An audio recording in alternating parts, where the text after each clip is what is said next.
দেশ বিপন্ন, জাতি বিপন্ন। অভিযোগ, সমগ্র দেশ জুড়ে ধর্ম নিয়ে ভেদাভেদ তৈরির চেষ্টা চলছে। বিভিন্ন বিল পাশ করে মানুষের অধিকারকে ছিনিয়ে নেওয়ার চেষ্টা শুরু হয়েছে। এই রকম বেশ কিছু বিষয়কে সামনে রেখে দেশ বাঁচাও গণমঞ্চের পক্ষ থেকে বিভিন্ন ক্ষেত্রের বুদ্ধিজীবীদের নিয়ে দুর্গাপুরে অনুষ্ঠিত হলো একটি আলোচনা সভা। জানা গেছে, এই গণমঞ্চের সাথে যুক্ত রয়েছেন বিভিন্ন শিক্ষা, সাহিত্যিক, গায়ক, অধ্যাপক সহ বাম সংগঠনের ব্যক্তিরা। তারা বিজেপি সরকারের বিভিন্ন নীতির বিরুদ্ধে প্রতিবাদ জানাতে এবং এই বিষয়ে সাধারণ মানুষকে সচেতন করতে বাসযাত্রার মাধ্যমে মঞ্চের সদস্যরা পশ্চিমবঙ্গের প্রায় প্রতিটি জেলায় পৌঁছে যাচ্ছেন। পাশাপাশি তারা তাদের নিজস্ব বক্তব্য রাখছেন এবং মঞ্চস্থ করছেন নাটক। এইভাবে কেন্দ্রীয় সরকারের বিভিন্ন নীতির বিরুদ্ধে প্রতিবাদে সোচ্চার হচ্ছেন। আরও জানা গেছে, এই গণমঞ্চের সদস্যদের মধ্যে রয়েছেন বিখ্যাত অভিনেত্রী সুদেষ্ণা মিত্র, বিশিষ্ট শিল্পী সৈকত মিত্র, অর্থনীতির অধ্যাপক প্রদীপ্ত গুহঠাকুরতা, কল্যাণ সেনগুপ্ত, বিশ্বনাথ চক্রবর্তী সহ বহু বিশিষ্ট ব্যক্তিরা। এখানে সমাজের বহু গুণীমানীজন আছেন, তাও নামটা আমরা বুদ্ধিজীবী মঞ্চ দিইনি। তার কারণ আমরা মনে করেছি যে নরেন্দ্র মোদিরা যদি কোনোভাবে 24 সালে ফেরত আসার চেষ্টা করে বা ফেরত আসে, তাহলে সমাজে জ্ঞান চর্চা, বুদ্ধি চর্চা এটা বন্ধ হয়ে যাবে। এবং এক্ষেত্রে যদি নরেন্দ্র মোদীকে হারাতে হয়, তাহলে জনগণই আমাদের ভরসা। এবং বিষয়টা সেটা হচ্ছে নরেন্দ্র মোদীরা যখন রাজ্যে বিশেষত যেখানে বিরোধী দলগুলি আছে, সেখানে গিয়ে তারা দুটো ইস্যু তুলছে। একটা হচ্ছে রাজ্যের আইন শৃঙ্খলা, আর একটা হচ্ছে দুর্নীতি। এই দুটো প্রশ্নের কিন্তু নরেন্দ্র মোদীদের অন্তত প্রশ্ন করার কোনো ইতিহাস নেই। কারণ নরেন্দ্র মোদীরা হচ্ছে গান্ধীকে হত্যা করেছিলেন, একজন বৃদ্ধ মানুষ, তিনি চলতে পারেন না, সেই অবস্থায় তাকে গুলি করে হত্যা করা হয়েছে। তারা আইন শৃঙ্খলায় কোনোভাবে যাতে আরও বেশি বিশৃঙ্খলা হয় ভারতবর্ষে, তার জন্য তারা চেষ্টা করেন। মণিপুরে আদিবাসীদের মধ্যে মারপিট বাঁধিয়ে দিয়েছেন, গুজরাটে যখন তিনি মুখ্যমন্ত্রী ছিলেন তখন মারপিট বাঁধিয়ে দিয়েছেন, এবং কখনোই তারা সেখানে শান্তির কথা বলে না। শান্তির কথা বলা মানে তো গান্ধীর কথা বলা। তারা তো নিজেরাই গান্ধীকে হত্যা করেছিল। তাদের আদর্শ পুরুষ হচ্ছে সাভারকার এবং গডসেকে তারা ফাঁসিতে ঝুলিয়ে দিলেন, এবং সাভারকার মুচলেকা দিয়ে নেহেরু সরকারের কাছে মুচলেকা দিয়ে তিনি নিজের প্রাণটা বাঁচলেন। তাহলে তাদের আইন শৃঙ্খলা নিয়ে কথা বলার এখতিয়ারটা কি আছে? ইডি, সিবিআই, এনআইএ তারা তো আইন শৃঙ্খলা রক্ষা করার কোনো এজেন্সি নয়। তারা এই মুহূর্তে বিজেপির ক্যাডার, গুন্ডা বাহিনী।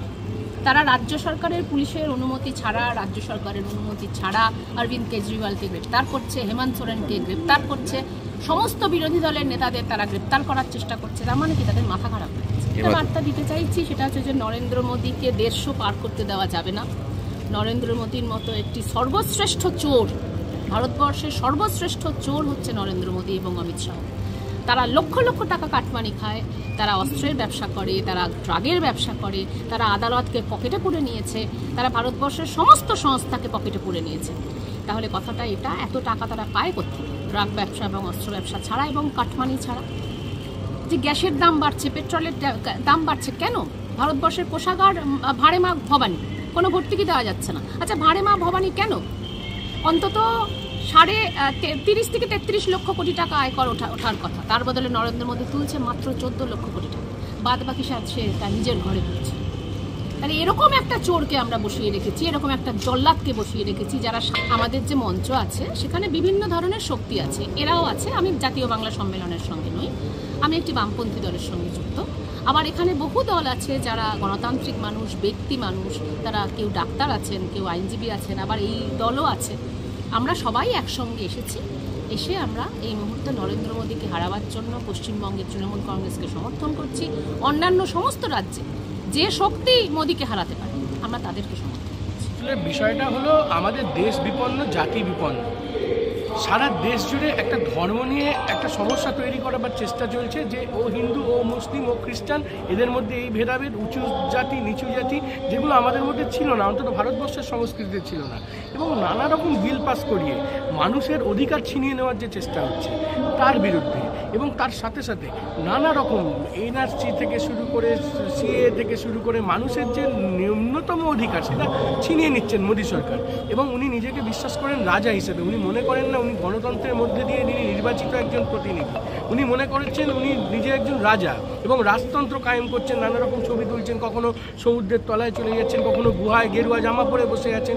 আসলে আমাদের ভারতবর্ষের সংস্কৃতি এটা আমাদের শেখায় না। আমরা যে মনীষীদের দেখেছি যারা আমাদের দেশের প্রধানমন্ত্রী বিগত দিনে হয়েছেন, এমন হাস্যকর প্রধানমন্ত্রী দুটিও আমরা দেখিনি। আমাদের এই জায়গায় দাঁড়িয়ে আমরা যারা শিল্পী, যেমন আমি রয়েছি রবীন্দ্রভারতী বিশ্ববিদ্যালয়ে, উনি রবীন্দ্রভারতী বিশ্ববিদ্যালয়ে অধ্যাপনা করেন, ও জি বাংলা সারেগামাপার শিল্পী। তো আমরা এবং বিভিন্ন অর্থনীতিবিদ আছেন, বিভিন্ন কবি আছেন, বিভিন্ন মানুষ, সর্বস্তরের মানুষ একত্রিত হয়েছে যে এই মূল স্রোতে যে মানুষগুলো এই জয় শ্রীরামের ধ্বজাতে, জয় শ্রীরামের এই বাণীতে ভুলতে বসেছে যে আমাদের সংস্কৃতি, আমাদের কাকে বলে হিন্দুত্ব, কাকে বলে আমাদের দেশ, যেটা ভুলতে বসেছে সেইটা বোঝানোর জন্য মানুষকে সাদাটাকে সাদা বলতে, কালোটাকে কালো বলতে আমরা শুধু পথে নেমেছি। এটা কোনো রাজনৈতিক কারণ নেই। রাজনীতিটা শুধু এইখানে আমাদেরকে বেঁচে থাকতে হবে, আমাদের সবাইকে নিয়ে বেঁচে থাকার রাস্তাটা করে দেওয়ার জন্য এটা করা, নাহলে ভবিষ্যৎ প্রজন্ম কিন্তু আমাদের ক্ষমা করবে না। এরপর নজর রাখুন আমাদের পরবর্তী খবরে।